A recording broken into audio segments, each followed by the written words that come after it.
Hoje é um dia muito especial porque nós estamos falando de um tema que está no coração do Senhor, que é missões.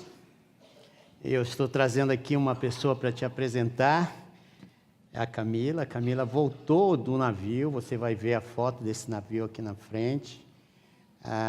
Esse navio é um navio missionário, ele vai por todos os países aí do mundo, visitando esses lugares e pregando o evangelho, desde o capitão até eu, né, que fui para o navio em 1979.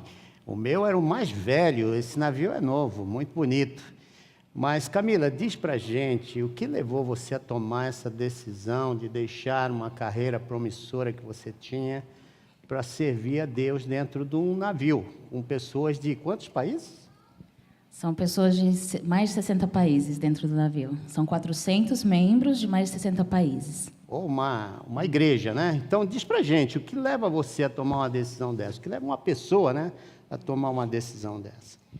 Para mim não foi um processo muito fácil, né? Quem me conhece acompanhou desde o começo comigo. Eu acho que eu demorei uns 5 anos para tomar essa decisão, porque é uma mudança de vida muito grande. Você é criado para crescer, estudar, fazer uma carreira, e de repente Deus começa a arder no seu coração que você precisa usar tudo que Ele está te dando para Ele, né? Então foi um processo um pouco longo, às vezes um pouquinho doloroso, porque a gente sempre fala que confia muito em Deus, mas quando Ele pede alguma coisa tão radical assim para a gente é muito complicado. A gente vê que a gente não confia tanto assim. Mas depois que eu fui para o navio, decidi ir para lá, eu vi que foi a melhor coisa que eu fiz até hoje. Você render tudo que você tem nas mãos de Deus e deixar Ele cuidar de você, deixar Ele guiar seus projetos, guiar seus planos.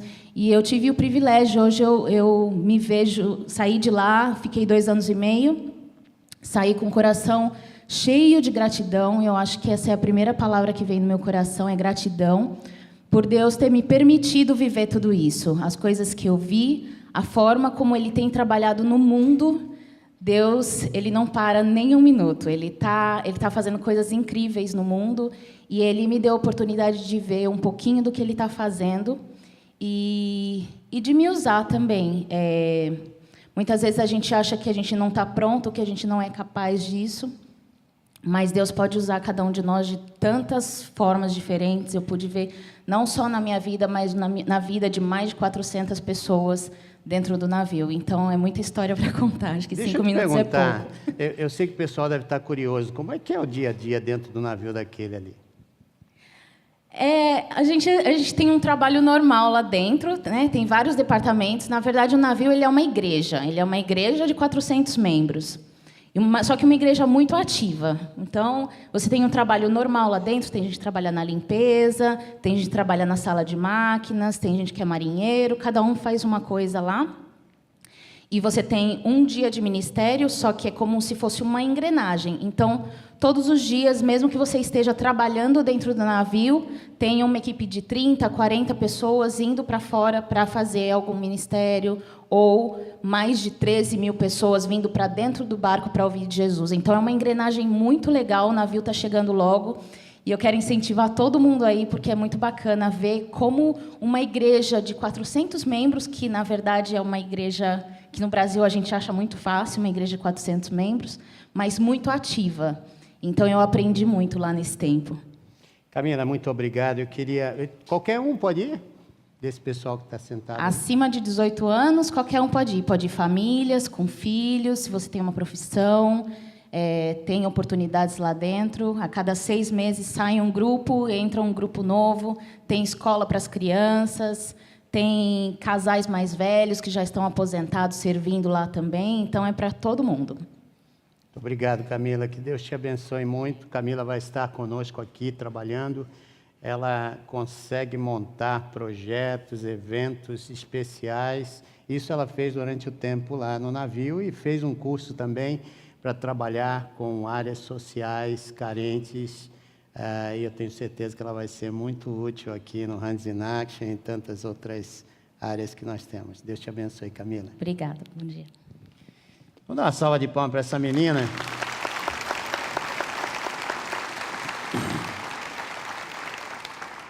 Eu hoje queria falar de um tema interessante. Fãs não oram pelo mundo, porque eles têm medo.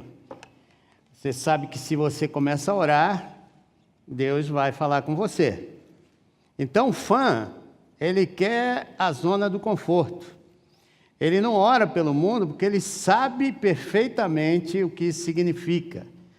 Um Deus que ama o mundo de tal maneira que deu o seu Filho por esse mundo, é um Deus missionário. É um Deus que tem uma missão redentiva ou redentora na sua mente. E ele trabalha por essa visão. E a razão de você estar aqui foi a oração de alguém. Foi porque alguém olhou um dia para a tua necessidade espiritual e colocou o foco em você. E Deus ouviu aquela oração. E você não está aqui por um ato qualquer humano.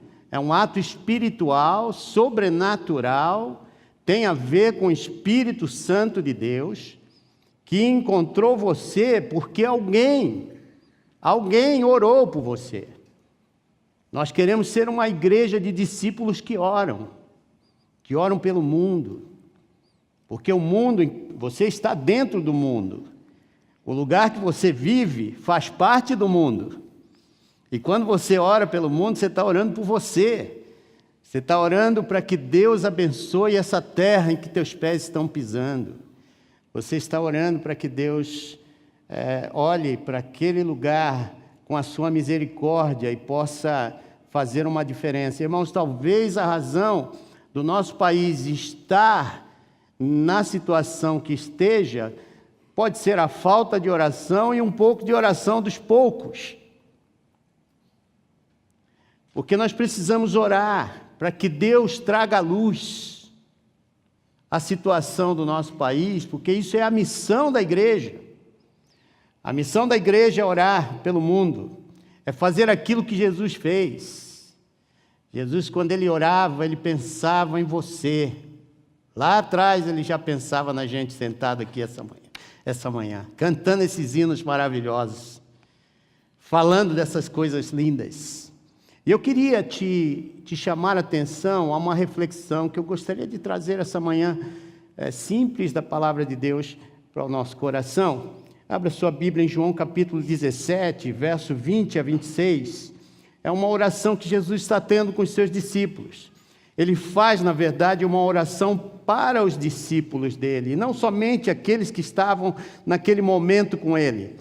Mas olha, aqui, novamente, nós estamos falando de Jesus, que é a representação do Deus invisível. É o Jesus que estava com o Pai antes da fundação do mundo.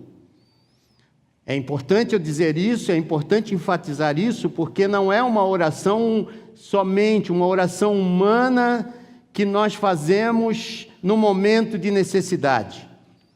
Nós estamos falando aqui de um Deus que está aqui como um ser humano, expressando o reflexo daquele Pai que estava consigo na eternidade. Esse Pai que consegue olhar o fim a partir do começo.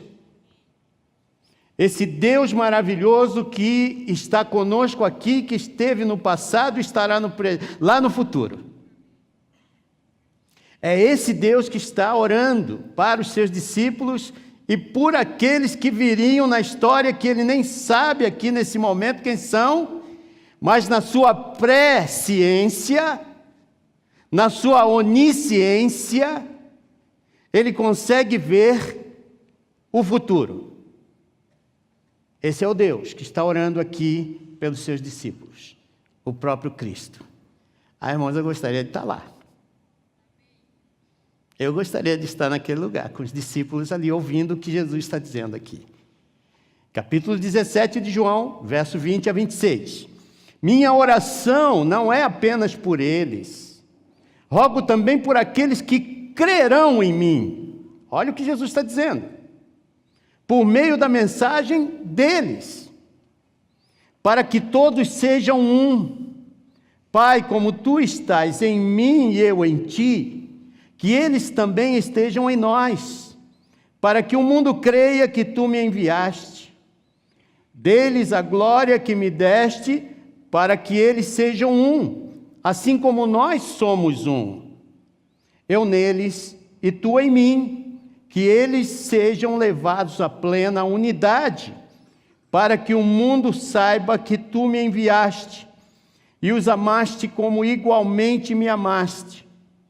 Pai, quero que os que me deste estejam comigo onde eu estou e vejam a minha glória. A glória que me deste porque me amaste quando? Antes da fundação do mundo. Verso 25, Pai, justo, embora o mundo não te conheça, eu te conheço. E estes sabem que me enviaste. Eu os fiz conhecer o teu nome e continuarei a fazê-lo, a fim de que o amor que tens por mim esteja neles e eu neles esteja. Amém? E, irmãos, nós temos aqui, o pastor mencionou alguns dos tantos ministérios que você pode se envolver. Você já ouviu alguém dizendo, ou falando esse questionamento aqui, por que eu vou orar por pessoas que eu nem conheço, se tenho tantas necessidades? Você já ouviu isso? De alguém? Você vê, o fã, ele pensa assim, por que eu vou orar por missões lá do outro lado do mundo, se aqui tem tanta necessidade? Já ouviu isso? Eu já ouvi até de pastores, colegas, amigos, gente que fez doutorado. Imagina se Deus pensasse assim, se Deus tivesse uma mente de amar somente um lugar, de somente encher aquele lugar da sua glória. Quando você pensa em Jerusalém, quando você pensa em Israel, você vê um Deus lá na história no passado que chama Abraão e diz, Abraão, sai da tua terra, da tua parentela, vai para o lugar que eu te mostrarei, eu farei de ti uma grande nação, abençoarei os que te abençoarem, amaldiçoarei os que te amaldiçoarem, em ti serão benditas todas as famílias da terra. Você vê? Deus ali está forjando, montando, estruturando uma nação, para daqui a pouco ele dizer, sai, invade as outras nações. Ele escolhe um povo para si, para que esse povo agora vá e seja a esperança da glória de Deus para todos os outros povos. E ele faz alguns compromissos com Abraão. Abraão, eu vou te dar uma grande nação. Abraão, eu vou te dar uma posteridade, será como as estrelas dos céus, o número dessa gente. Um dia Abraão deve ter acordado, e o Senhor fez um teste com ele. Abraão, enfia a mão nessa areia que você está vendo aí. E ele colocou a mão ali. Agora tenta contar esses grãos. E eu creio que Abraão até começou, porque Abraão era o pai da fé. E o Abraão era esse homem que respondia na bucha. E ele, de repente, começa a contar. E chega uma hora que ele deve ter desistido, não dá. E o Senhor disse, assim serão os teus descendentes, incontáveis. Irmão, se você sai pelo mundo hoje, não há um lugar nesse mundo que você não encontre alguém que não conheça o nome do Senhor Jesus, por causa da fé de Abraão. Amém? Isso é muito importante que eu e você entendamos.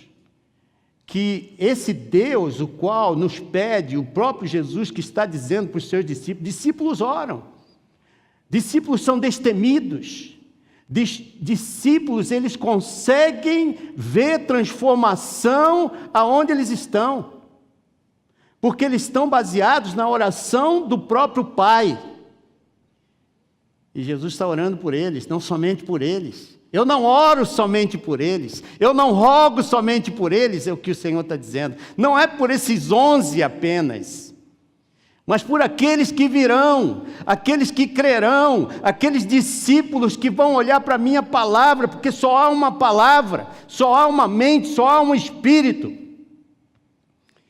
E vão fazer das suas mensagens práticas de vida, outros discípulos. É isso que Jesus está orando aqui e falando aqui para os seus discípulos. Irmãos queridos, eu e você, todos nós somos fruto da oração de alguém, como eu disse, e nós somos a somatória de tudo que recebemos desde o evento do nosso nascimento até os nossos dias. Fomos formados, forjados, treinados, dispensados ao mundo, em que vivemos a partir de modelos da minha cultura ideológica, da filosofia de vida que eu adotei, das pessoas que eu admiro, e reproduzimos esses processos durante a nossa vida aqui na Terra. Nós somos a somatória de tudo que nós aprendemos. Eu me lembro dos comportamentos do meu pai, da minha mãe. Eles viveram 93 anos, dos quais eu vivi 60 desses com eles. 93 anos é brincadeira. E eu pude aprender tanta coisa do meu pai. Meu pai era um homem de palavra. Quando ele dizia alguma coisa, ele cumpria. Ele era um homem de palavra. Minha mãe, aquele doce de mulher, mal sabia ler. Mas ela trouxe a gente, eu me lembro, todas as vezes que ela pegava a gente pela mão, eu e minha irmã, e me levava para a igreja, escondido do meu pai. Meu pai era um homem contrário ao Evangelho. Até que um dia eu cheguei em casa chorando, com 8 anos de idade, e disse para ele: pai, o senhor tem que ir para a igreja comigo, porque eu aprendi que quem não está em Cristo está perdido, e eu não quero você perdido. E comecei a chorar, e ele gostava muito de mim, falou: filho, eu vou contigo domingo, vai dormir em paz. E ele foi, e quem dormiu na igreja no domingo fui eu. E quando vi, meu pai estava lá na frente chorando, pedindo perdão ao Senhor dos seus pecados, arrependido. E eu olhei, eu vi meu pai lá na frente, foi aquela alegria. A partir daí, meu pai se torna um grande homem de Deus dentro daquela igreja. Você vê, Deus está transformando as pessoas em discípulos, obedientes, não fãs, que querem ficar na zona do conforto, que não querem expressar nem no seu dia a dia a vontade de Deus, os preceitos de Deus, os ensinamentos de Deus. Essa sociedade só será transformada com discípulos obedientes que saem pelas ruas como reflexo da glória de Deus na sua vida. Me lembro dos meus primeiros professores, aqueles que eu comecei a admirar. Me lembro da minha adolescência, as minhas lutas sobre a minha personalidade, quem eu sou, esse baixinho. Tinha aqueles apelidos humilhantes, muitas vezes. Minha juventude, as decisões que eu tive que tomar sobre carreira, meu futuro, meu casamento, e depois a minha família pequena que eu tenho, e as lutas com o câncer lá em casa. Você vê, é um processo que Deus vai te levando de amadurecimento de vida. Não é da noite para o dia. O fã, ele pode se tornar um discípulo amado do Senhor. E glória a Deus por isso. Eu já fui fã. Eu queria ver o circo pegando fogo. Eu queria ver o Senhor falando de diferentes maneiras. E se não acontecesse, eu ficava bravo. Eu tinha um jeito de ser.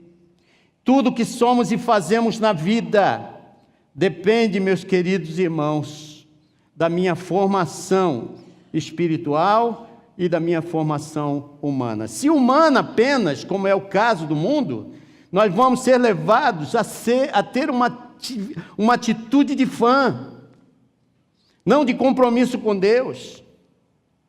Se eu deixar os meus sentimentos humanos aflorarem na minha vida, aí sim eu serei um fã. Mas se eu quero uma vida espiritual perto do Senhor, eu vou buscar o comportamento e o compromisso com Cristo. E o que significa ser um discípulo? Que treinamento é esse que eles passaram para o Senhor chegar agora e dizer: Pai, eu estou rogando, não só por eles, mas por aqueles que eles vão trazer. Porque o sinal de um verdadeiro discípulo não é só você conhecer a palavra, é implementar essa palavra no teu dia a dia. É fazer essa palavra permear em todos os círculos de relacionamentos em que eu e você estamos comprometidos. Amém, irmãos? É isso. Então, o que significa? Discipulado é o processo dinâmico no qual um homem, uma mulher com capacidade dada por Deus começa a influenciar um grupo específico de pessoas. E há um ministério, esse ministério ele não é uma coisa imposta, ela flui do ser.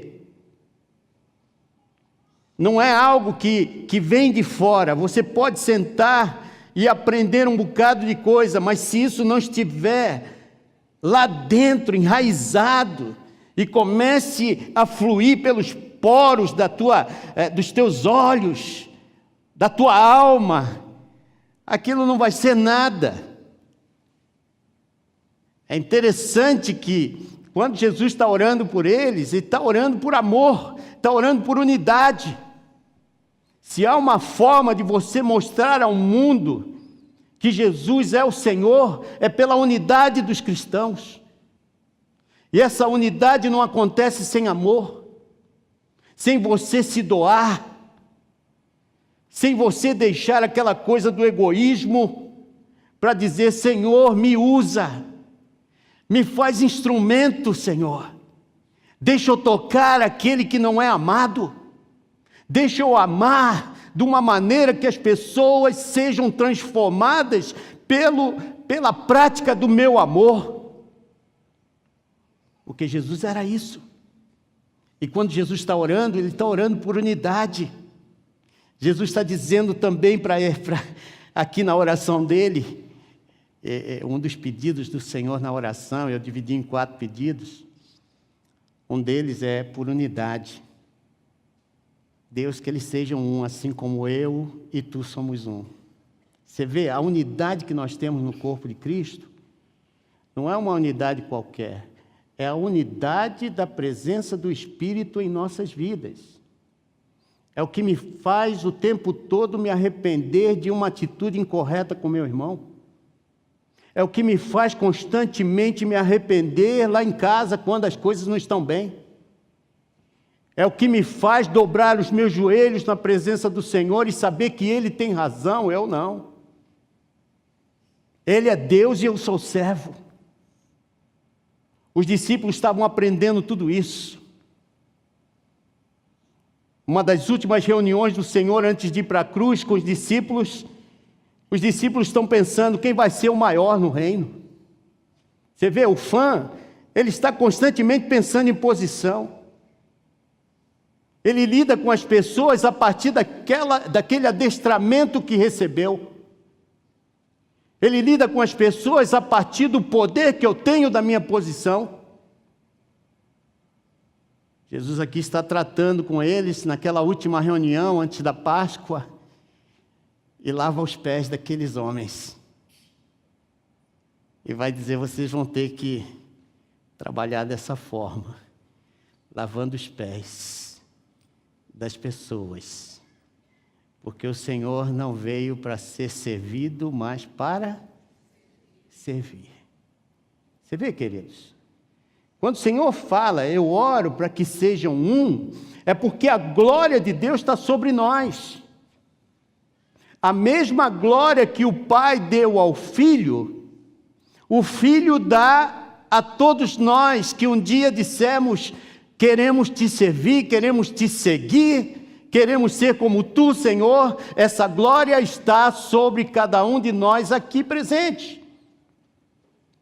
E essa glória que nos faz constantemente chegarmos ao arrependimento, quando você sente que algo está errado, quando você faz algo errado, quando a gente ultrapassa os limites, você vê, tudo isso causa uma transformação tremenda em nós.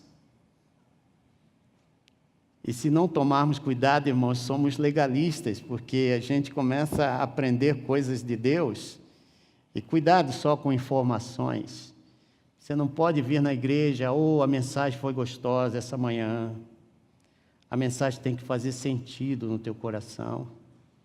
A mensagem tem que sair por aquelas portas, andando, tocando, fazendo jus à glória de Deus que está sobre nós.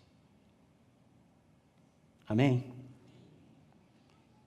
Então o Senhor está desenvolvendo, o Senhor nos está formando, porque Ele está interessado no que flui do teu ser. É Ele o maior interessado no teu caráter. Ele nos forja.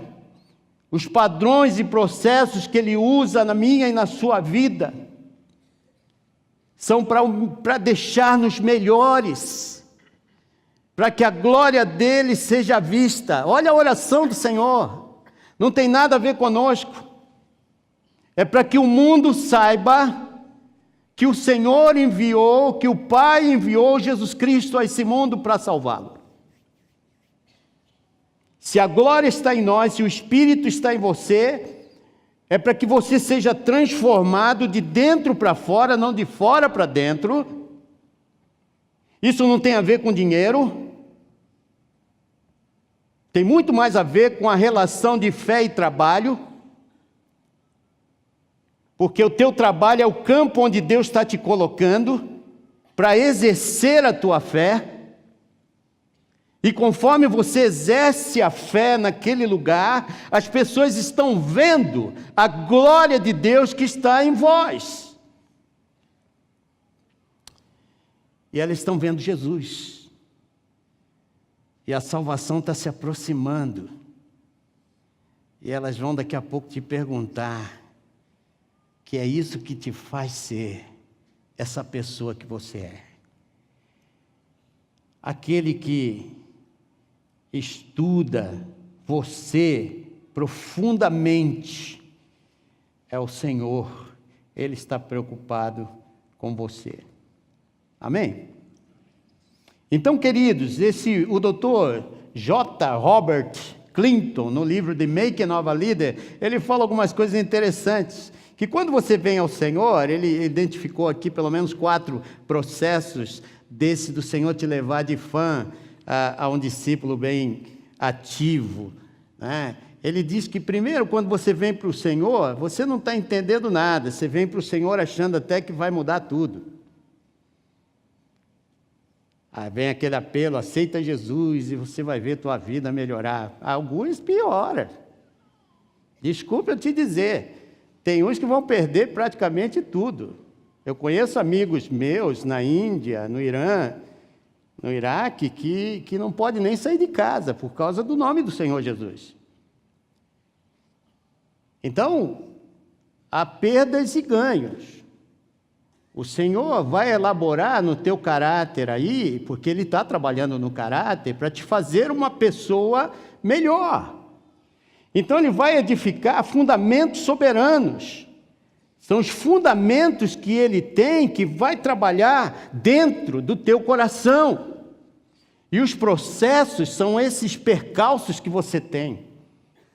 Para você alcançar um padrão, você já viu uma pessoa que tem um padrão de vida? É uma pessoa que você faz uma avaliação a longo prazo. Ela não muda, parece que não tem altos e baixos. É uma pessoa que, a longo prazo, você analisando, parece que ela tinha algumas características muito legais. Por exemplo, eu olhava para o meu pai, eu vi uma pessoa honesta. Talvez você, não, uma pessoa amorosa. Eu tenho um padrão, uma pessoa que é um padrão, que tem sido uma pessoa constante nas suas emoções.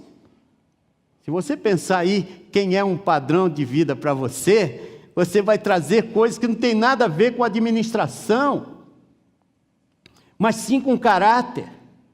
Pessoas que foram moldadas lá no caráter, isso são os fundamentos que você não percebe que Deus está colocando. E por isso Ele tem que colocar algumas situações na tua vida que você vai passar, que você não entende, porque Ele está fazendo com que aquilo que está sendo pregado para você se torne verdade na tua fé.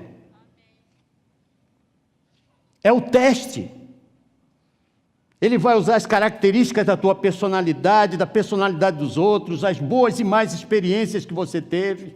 O tempo vai ser usado por Deus para edificar esses fundamentos importantes para você chegar a uma maturidade de vida.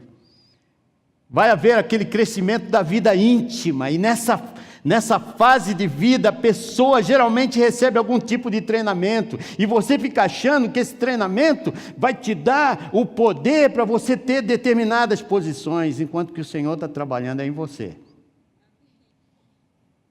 Você está pensando que vai salvar o mundo. Por exemplo, você sai de uma faculdade, agora sim, aí você descobre que não tem emprego. Agora não. E Deus está usando tudo isso para testar a tua fé. E se a tua resposta é uma resposta condizente com a tua oração, essa oração feita pelo Pai, pode ter certeza que Deus vai te levar a um próximo passo, que é o amadurecimento de vida. Você começa a olhar a vida de uma maneira e de uma perspectiva totalmente diferente. Você começa a ter mais paciência. Você começa a perceber que Deus está operando alguma coisa aqui para o teu bem. Porque Deus nunca opera para o mal. Ele sempre opera para o bem daqueles que o amam. Você ama a Deus? Você ama a Deus? Você está disposto a se entregar ao Senhor? Você está disposto a dizer para o Senhor: Pai, usa-me, porque se Ele vai te usar, primeiro Ele vai trabalhar em você, no teu caráter, naquelas coisas que doem.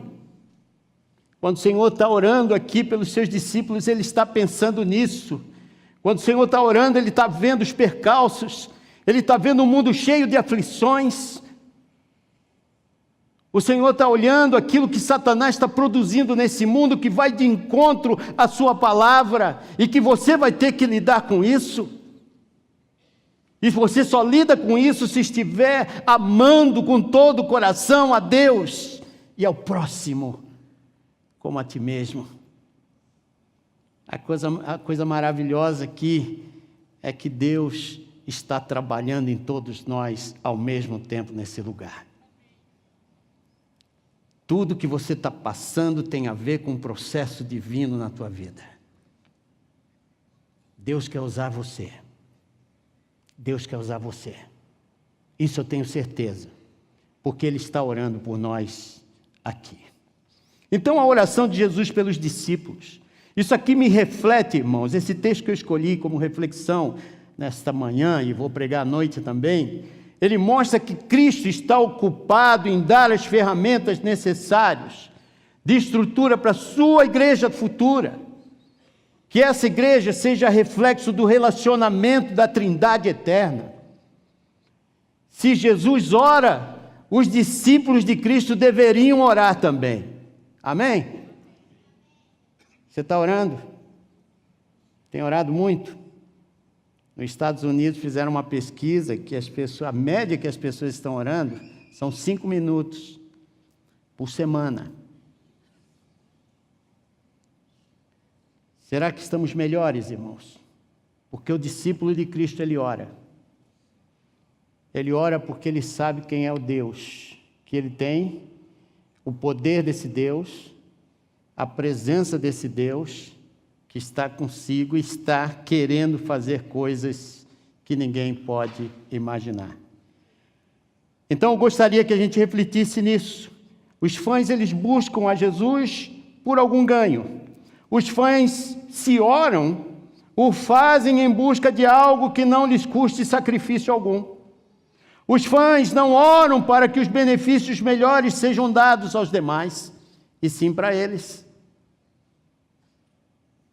A edificação de um corpo de discípulos enviados ao mundo para exercerem a imagem de Cristo, irmãos, passa pelo processo de oração, de jejum, dessas disciplinas internas que ninguém consegue ver. Então, esse contexto aqui de Jesus, o pedido dele é que os discípulos fossem unidos. O segundo pedido do Senhor é que os discípulos fossem aperfeiçoados nessa unidade. Está lá no verso 23. Os fãs não pagam o preço dos relacionamentos e do testemunho pelo Senhor Jesus Cristo. Mas, irmãos, nós pagamos. E quando a gente não está bem aqui uns com os outros, parece que não está bem em nada. Eu não sei quanto a você, mas se eu não estou bem em casa e venho trabalhar, não estou bem no trabalho. Se você não está bem no seu trabalho, é porque alguma coisa não está pegando bem e precisa ser acertado. Discípulo não consegue dormir bem se a unidade foi prejudicada. E o Senhor tem pedido para cada um de nós que a gente não deixe o sol se pôr sobre a nossa ira. Alguns crentes ainda querem orar. Fãs é assim, ele ora para que Deus ponha a mão sobre os inimigos. Extermina, Senhor. Manda fogo, Pai. Imagina se Deus ouvisse essas orações, ele era o primeiro a ser queimado. Deus não perde tempo com esse tipo de situação, queridos.